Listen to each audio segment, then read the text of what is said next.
आजच्या लेक्चरमध्ये आपण फिजिक्स फाउंडेशन हा एक नवीन पॅटर्न सुरू करेल।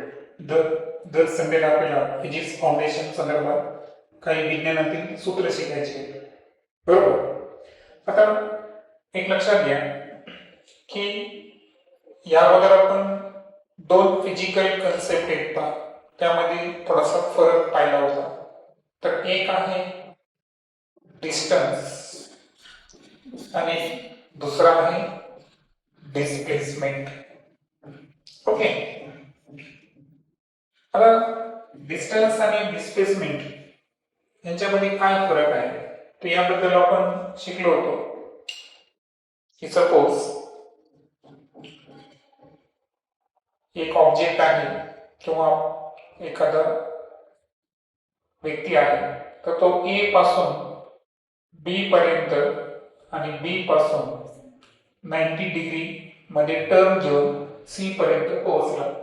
ठीक आहे, तर अशा केस मध्ये काय होतं की ए जी आहे ना, ही त्या ऑब्जेक्टची सुरुवातीचं स्थान आहे, त्याला म्हणायचं इनिशियल पोझिशन। काय म्हणायचं त्याला?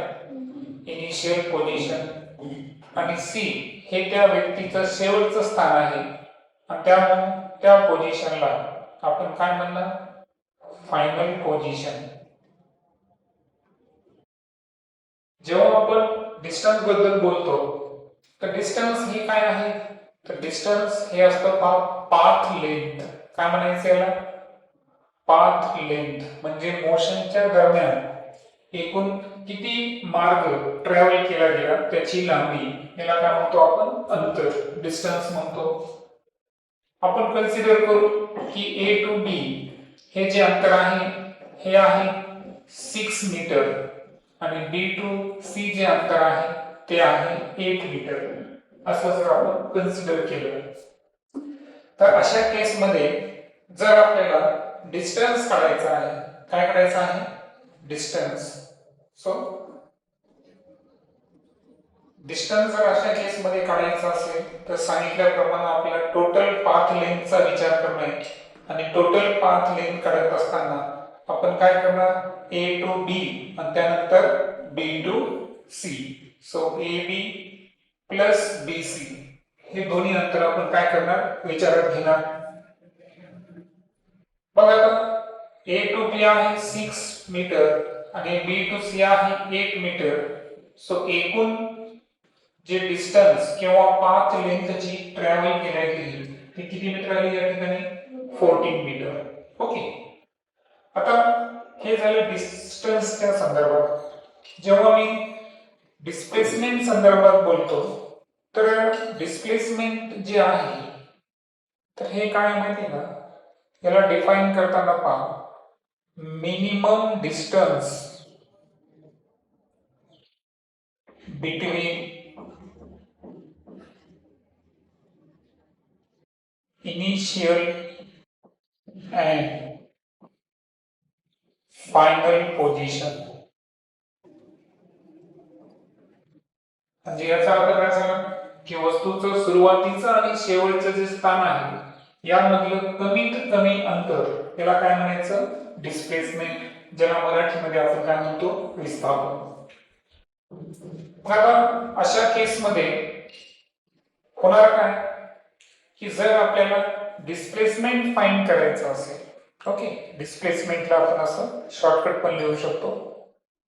सो डिस्प्लेसमेंट जर फाइंड करायचं असेल तर ए हे इनिशियल पोझिशन आणि सी हे फायनल पोझिशन, याच्यात आपल्याला कोणतं अंतर घ्यायचं आहे? कमीत कमी, मिनिमम। हा शब्द काय इथं? मिनिमम डिस्टन्स घ्यायचं। मिनिमम घेताना आपल्याला काय करावं लागेल बरं? हे जोडावं लागेल, बरोबर। हे जोडलं आपण तर हा जो कर्ण तयार झाला एसी हायपोटेनस, तर एसी हे जे अंतर जर आपण काढलं तर हे एसी अंतर हे कमीत कमी अंतर आहे, बरोबर आहे का? त्यामध्ये कुठेही क्रॉस जायचं का? नाही, ती एक प्रकारची काय असणार? स्ट्रेट लाईन असणार है ना। म्हणजे कमीत कमी आणि स्ट्रेट पोझिशन मध्ये असणारं जे मिनिमम अंतर आहे ते असणार डिस्प्लेसमेंट। आता पायथागोरसच्या फॉर्म्युल्यानुसार जर केलं आपण तर 6 आणि 8 हे जर काय असतील, काटकोन त्रिकोणाच्या दोन बाजू असतील तर ट्रिपलेट नुसार ही बाजू किती मीटर येते, 10 मीटर. पायथागोरस तुम्हाला माहितच आहे. आणि म्हणून एसी हे जे अंतर आहे हे किती असणार या ठिकाणी, 10 मीटर. येते लक्षात. आता डिस्टन्स मध्ये आपण काय केलं बरं, वस्तू कोणत्या दिशेला आहे याचा विचार केला का, नाही. म्हणून डिस्टन्स जी आहे ना, तर ही जी आहे ही स्केलार क्वांटिटी आहे. काय आहे, स्केलार क्वांटिटी. स्केलार क्वांटिटी म्हणजे काय, अदिश राशी, म्हणजे जी दिशेवर अवलंबून नसते. The physical quantity which is only depend on the magnitude, not depend on direction, it is known as the scalar quantity. बरोबर, म्हणजे ती दिशेवर अवलंबून नाही, फक्त परिमाणावर अवलंबून आहे. परंतु डिस्प्लेसमेंट जी आहे ना, तर ही सदिश राशी आहे. कशी आहे, सदिश राशी आहे. म्हणून ही डायरेक्शनवर डिपेंड असते आणि म्हणून ही जी क्वांटिटी आहे ही कोणती क्वांटिटी आहे, वेक्टर क्वांटिटी. कोणती क्वांटिटी आहे, वेक्टर क्वांटिटी. मग आता ही वेक्टर क्वांटिटी आहे ही गोष्ट आपल्याला प्रूव्ह करावं लागेल की ती डायरेक्शनवर डिपेंड नाही. त्यासाठी आपण आणखीन एक एक्झाम्पल घेऊ. आता पुढच्या एक्झाम्पल मध्ये आपल्याला टाइम सुद्धा विचारात घ्यायचा आहे. सपोज आपण असं कन्सिडर करू की एक कार आहे. ओके, तर ती कार ए या ठिकाणापासून स्टार्ट झाली, म्हणजे ए काय झाली त्याची इनिशियल पोझिशन. त्यानंतर ती कार जी आहे ना बी पर्यंत, ओके, सो बी पर्यंत ती जी पोहोचली, तर बी पर्यंत जे अंतर आहे ते अंतर आपण कन्सिडर करू, ते आहे 75 मीटर. किती किती 75 मीटर. त्यानंतर बी पासून ती कार जी आहे ना सी पर्यंत रिटर्न आली. पहा, सी पर्यंत बी पासून जे अंतर आहे ते आहे 25 मीटर. ठीक आहे. आता या मोशनच्या दरम्यान कारला सपोज आपण कन्सिडर करू की कारला किती वेळ लागला, 10 सेकंद. म्हणजे ए पासून बी पर्यंत जाणे आणि बी पासून सी पर्यंत येणे, या पूर्ण ट्रॅव्हलिंग साठी त्याला किती वेळ लागला, 10 सेकंद लागला. बरोबर. आता हे टाइम मी मुद्दाम याच्यासाठी घेतला की अगोदर मी तुम्हाला प्रूव्ह करतो की डिस्प्लेसमेंट काय आहे, वेक्टर क्वांटिटी आहे. मला सांगा आता या केस मध्ये जर मला डिस्टन्स काढायचा असेल, पाथ लेंथ, तर मी काय करणार, अगोदर कुठे जाणार, ए टू बी आणि बी टू कुठे येणार, सी. म्हणजे ए जी आहे ही कोणती पोझिशन आहे सांगा, इनिशियल पोझिशन आहे. त्यानंतर ही जी सी आहे ही कोणती पोझिशन आहे, फायनल पोझिशन आहे. इथे लक्षात. मग आता जेव्हा डिस्टन्स मला काढायचा असेल, पाथ लेंथ, तर मी अगोदर ए टू बी आणि बी टू सी येणार. आणि दॅट्स व्हाय डिस्टन्स कॅल्क्युलेट करत असताना A B plus B C is equal to, सांगा ए बी किती आहे 75, ते किती आहे 25, इज इक्वल टू किती असणार 100 मीटर. क्लिअर. आता या केस मध्ये मला डिस्प्लेसमेंट मोजायचं आहे. काय मोजायचं आहे, डिस्प्लेसमेंट. आता डिस्प्लेसमेंट मोजताना काय झालं बरं की आपल्याला इनिशियल आणि फायनल पोझिशन मधलं मिनिमम अंतर घ्यायचं. मग मिनिमम अंतर काय येईल, एसी. कोणतं येईल मिनिमम अंतर, एसी, कारण ए ही इनिशियल पोझिशन आहे आणि सी काय आहे, फायनल पोझिशन. मग आता दिलेल्या माहितीवरून एसी काढायचा असेल तर एबी मधून डीसी आपल्याला काय करावं लागेल, मायनस करावं लागेल. Correct. So A C is equal to काय करणार मी, A B minus B C is equal to, मग किती आहे 75 मधून मी 25 जर वजा केले तर किती आन्सर निघलं या ठिकाणी, 50 मीटर. सॉरी, 50 मीटर बरोबर आहे. आता म्हणजे याचा अर्थ काय झाला का की ही जी वस्तू पुढे गेलेली आहे याचा आपण विचार केला का, नाही. इथं वस्तूनं काय केलं, स्वतःची डायरेक्शन चेंज केली. बरोबर, दिशा बदलली. दिशा बदलली तर फिजिकल क्वांटिटीची काय बदलली बरं, व्हॅल्यू बदलली, बरोबर आहे का? आणि म्हणून डिस्प्लेसमेंट जी आहे ही दिशेवर अवलंबून असणार आहे. दिशा बदलली की त्याची व्हॅल्यू बदलली ना, मला सांग. दिशा जर नसती बदलली, दिशा जर नसती बदलली, समजा कार जी आहे ती पहा ए पासून बी पर्यंत गेली आणि बी पासून सी पर्यंत गेली, करेक्ट? आता सांगा ए टू बी ती किती अंतर गेली, 75 मीटर. बी टू सी किती गेली ती सांगा, 25 मीटर, बरोबर आहे का? टाइम आपण तेवढाच घेऊ. टाइम किती आहे, 10 सेकंद. अजून टाइम मी विचारत नाही घेतला. आता या केसमध्ये जर आपण पाहिलं तर आता या केसमध्ये मला सांगा डिस्टन्स किती येईल बरं, किती येईल डिस्टन्स? पहा ए बी प्लस बी सी म्हणजे 75 प्लस 25 किती आलं, 100 मीटर, बरोबर. आता इनिशियल पोझिशन आहे ए, फायनल पोझिशन आहे सी. तर या ठिकाणी जर मी डिस्प्लेसमेंट घेतलं असतं तर डिस्प्लेसमेंट घेताना सुद्धा मी काय करणार, एसी घेणार. मग एसी घेताना A B plus B C म्हणजे डिस्प्लेसमेंट सुद्धा काय आहे, 100 मीटर. म्हणजे याचा अर्थ काय झाला की मोशनच्या दरम्यान एकच दिशा असेल, दिशा जर नाही बदलली तर डिस्टन्स आणि डिस्प्लेसमेंट हे एकमेकांच्या काय आले, इक्वल. पण पहिल्या केसमध्ये काय झालं, दिशा बदलली की व्हॅल्यू बदलली.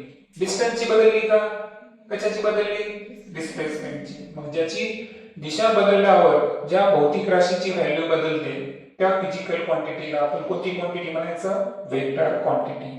म्हणून तुमच्या आता लक्षात आलं असेल की डिस्टन्स जी आहे ही काय आहे, अदिश राशी आहे, स्केलर क्वांटिटी. आणि डिस्प्लेसमेंट ही काय आहे, बरोबर, वेक्टर क्वांटिटी.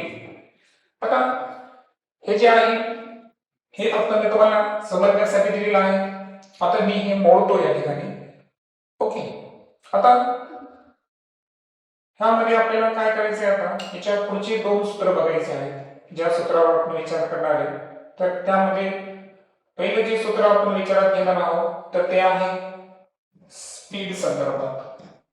स्पीड ज्याला मराठीमध्ये आपण चाल म्हणतो, तर चालीचं जे सूत्र आहे ते आहे डिस्टन्स अपॉन टाइम, बरोबर. मोशनच्या दरम्यान एखाद्या ऑब्जेक्टने किती डिस्टन्स ट्रॅव्हल केलं त्याला टोटल टाइमने जर आपण डिवाइड केलं तर अशा केसमध्ये काय कॅल्क्युलेट करता येते आपल्याला, स्पीड.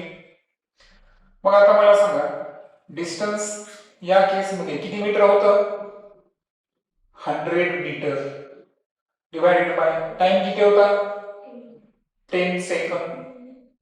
मग आन्सर किती येईल सांगा, 100 ला 10 भागितल्यावर 10 येईल. आता एकक कसं तयार होतं पहा, अंशामध्ये कोण आहे, मीटर, आणि छेद असल्यामुळे इथं ऑब्लिक वापरायचं. काय वापरायचं, ऑब्लिक. आणि इथं काय आहे, सेकंद. म्हणजे स्पीडचं जे एसआय एकक आहे ते काय झालं, मीटर पर सेकंद. आणि म्हणून या केसमध्ये जी स्पीडची व्हॅल्यू आली ती किती आली, 10 मीटर पर सेकंद. आता या केसमध्ये जर आपल्याला दुसरी एक फिजिकल क्वांटिटी शिकायची आहे तर ती फिजिकल क्वांटिटी आहे व्हेलॉसिटी. आता ज्याला आपण मराठीमध्ये काय म्हणतो, वेग. वेग जे आहे याचा फॉर्म्युला काय आहे, displacement upon time, okay.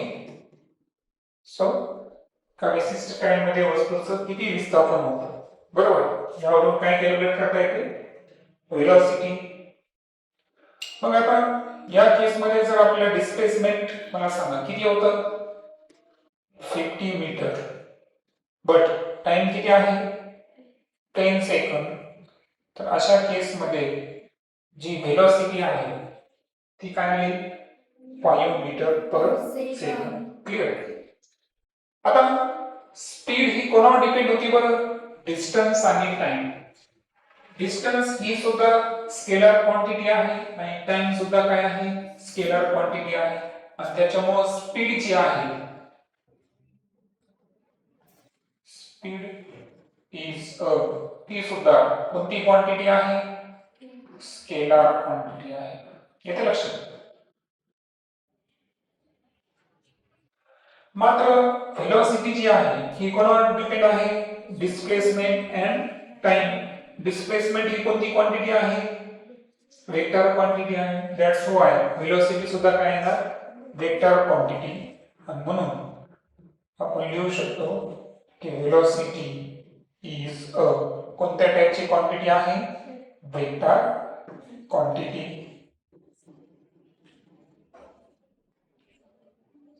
So speed आणि व्हेलॉसिटी ह्या दोन कन्सेप्ट आपल्या लक्षात आले असतात. आता यानंतर आपल्याला दोन वेगवेगळ्या केसेस पाहायचे आहेत. पहा, जसं की पहिल्या केसमध्ये ऑब्जेक्ट जो आहे ना, समजा एक व्यक्ती आहे, तो ए पॉइंट पासून रनिंग करत आहे. कोणत्या पॉइंट पासून? ए पॉइंट.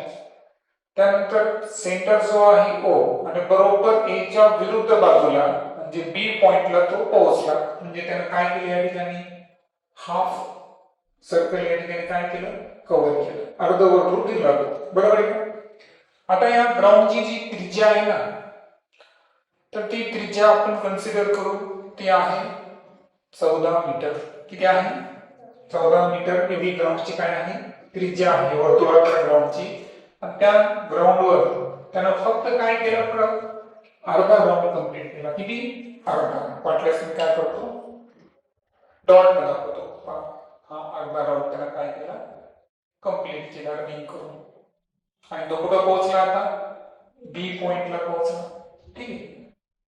मग आपण अशा केसमध्ये आपल्याला आणि हे अंतर पार करण्यासाठी आपण कन्सिडर करू की त्याला सपोज 20 सेकंद लागले. किती लागले टाइम? 20 सेकंद एवढा वेळ लागला त्याला अर्ध ग्राउंड कव्हर करण्यासाठी.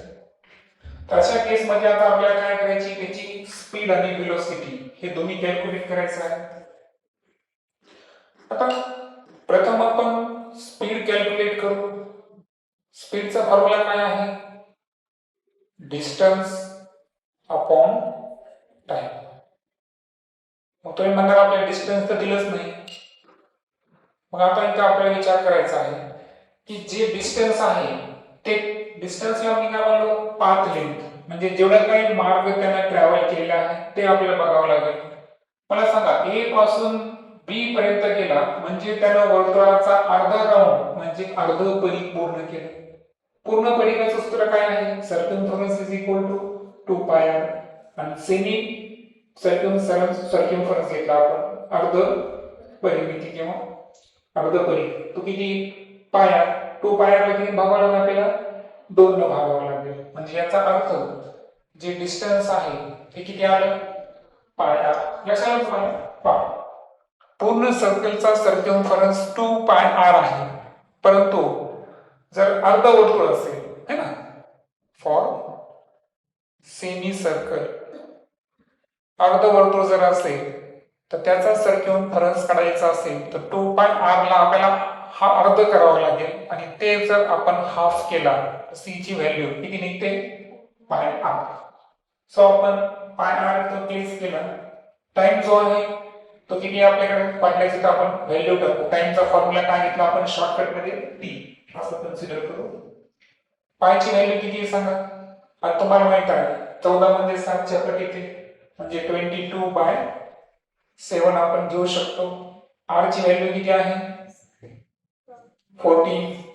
आता एक लक्षात घ्या, हा 22/7 चा 7 छेदामध्ये, त्याच्यामुळे त्याला डिनोमिनेटर मध्येच ठेवू आपण आणि इथे टाइम लिहून टाकू. टाइम किती आहे? 20 सेकंद. सो 7 टू जा 14, 2 10 जा. आणि तुम्हाला माहित आहे की 22 ला जर तुम्ही 10 ने डिवाइड केलं तर आन्सर जे आहे ते किती येतं?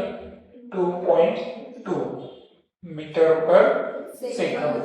ही काय झाली? त्याची स्पीड झाली. बरोबर.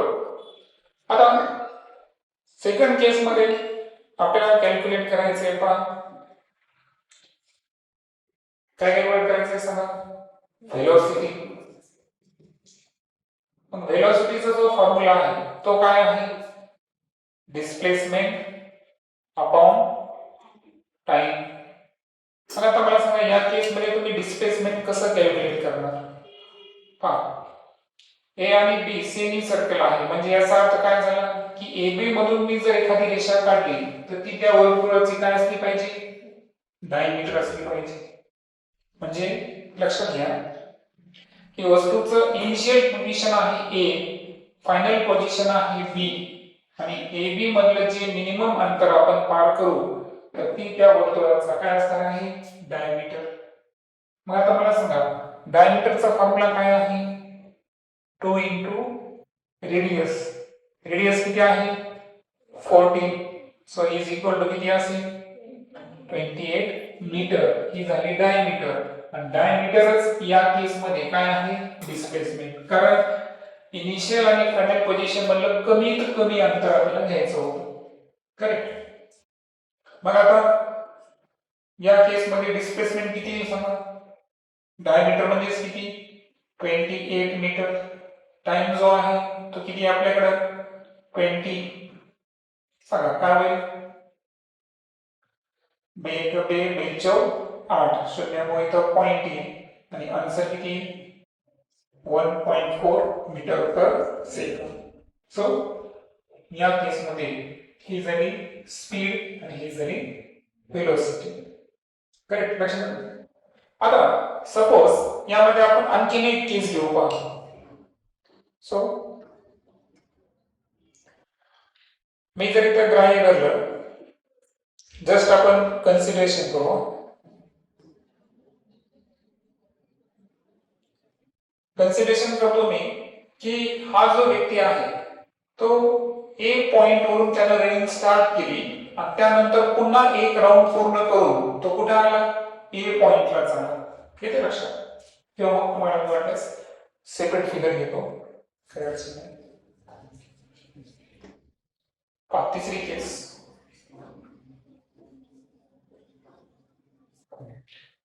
तर सर्कलची जी रेडियस आहे ती जी घेतली होती तीच घेणार आपण. किती घेणार? 14 मीटर. आता यावेळेस वस्तूचा सुरुवातीचं स्थान टर्निंग करण्याचं काय आहे? ए. त्यानंतर काय झालं की त्यानं या ग्राउंडचा काय केलं या ठिकाणी? एक फेरा जो आहे तो कंप्लीट केला. करेक्ट. म्हणजे ए पासून निघाला आणि कुठपर्यंत आला तो? ए पर्यंतच काय आला? रिटर्न आला.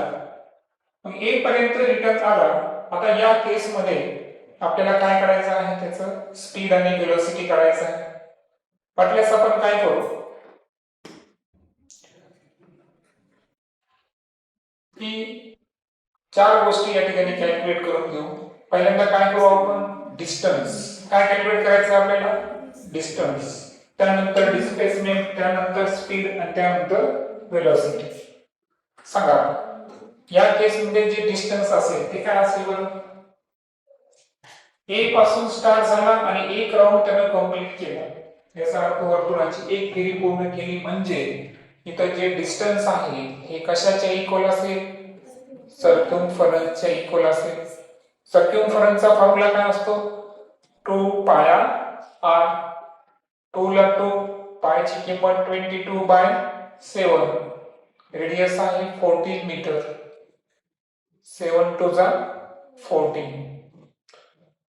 या केस मध्ये जे डिस्टन्स आहे ते किती आहे? 88 मीटर. टाइम दिला नाही मी तुम्हाला. सपोज टाइम जे आहे यावेळेस आपण 40 सेकंद घेऊ. किती घेऊ? 40 सेकंद. चालतं एक राऊंड कंप्लीट करण्यासाठी. मग आता बी केस मध्ये काय करायचं आहे आपल्याला? डिस्प्लेसमेंट. डिस्प्लेसमेंट काय असेल बरं? इनिशियल आणि फायनल पोझिशन मधलं मिनिमम अंतर. आता मला सांगा इनिशियल पोझिशन काय आहे? एच. आणि पूर्ण राऊंड कंप्लीट केल्यावर तो ए वरच यायला, म्हणजे फायनल पोझिशन सुद्धा काय आहे? एच. म्हणजे जिथून रनिंग स्टार्ट केली होती तिथंच येतो. मग जिथून केलं होतं तिथंच असेल. याचा अर्थ वस्तूचं विस्थापन झालंच नाही. मग अशा केस मध्ये डिस्प्लेसमेंट काय येईल? 0. आणि म्हणून इथं डिस्प्लेसमेंटची व्हॅल्यू किती मीटर घेणार आपण? 0 मीटर. मग या केस मध्ये जर आपल्याला स्पीड काढायची असेल तर स्पीडचा फॉर्म्युला काय आहे? Distance upon time. आणि मग आपण काय करणार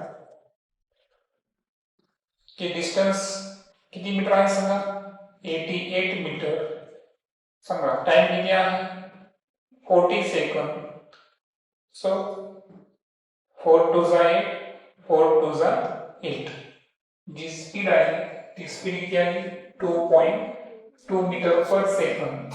मात्र या केसमध्ये आपल्याला जी फायनल राशी काढायची आहे ती आहे स्पीड. स्पीडचा formula velocity upon time. So काय येईल सांगा? वेलोसिटी किती आहे? सॉरी चुकलं का फॉर्म्युला. तर वेलोसिटी चा फॉर्म्युला आहे डिस्प्लेसमेंट अपॉन टाइम. सांगा डिस्प्लेसमेंट किती आहे? 0 मीटर. टाइम किती आहे? 40 सेकंद. 0 ला कोणत्याही संख्येने भागितलं तर काय येईल? 0 येईल. सो या केसमध्ये जी वेलोसिटी आहे ती सुद्धा काय असणार? 0. ओके.